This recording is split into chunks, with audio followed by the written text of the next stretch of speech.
في عالم يوجي يو، التنين المجنح سلايفر والعملاق المعذب بيعتبروا من اقوى اوراق اللعبة كلها. فسلايفر بيتميز بان هجومه بيزداد حسب عدد الاوراق اللي موجودة في ايد اللاعب، وبيقدر ان هو يدمر اي وحش او حتى يقلل هجومه بمعدل 2000 نقطة،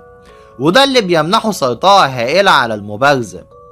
في حين ان العملاق المعذب بيمتلك هجوم ودفاع ثابتين عند 4000 نقطة، واي نعم بيقدر ان هو يفعل تأثيره الخاص بتدمير جميع وحوش الخصم دفعة واحدة، بس لازم الاول اللاعب يقوم بالتضحية بوحشين تانيين الى جنبه في الملعب.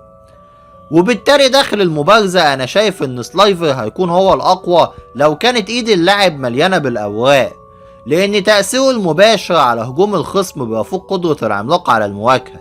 في حين ان العملاق بيظل قوي جدا ضد الهجمات المباشرة، لكنه ما بيقدرش يتجاوز تأثيرات زيادة قوة سلايفر، واللي انا كمان شايف ان هو اقوى من تنين راعي المجنح نفسه، واللي قدراته في الانمي كانت مختلفة تماما عن القدرات اللي احنا شفناها في الالعاب بعد كده.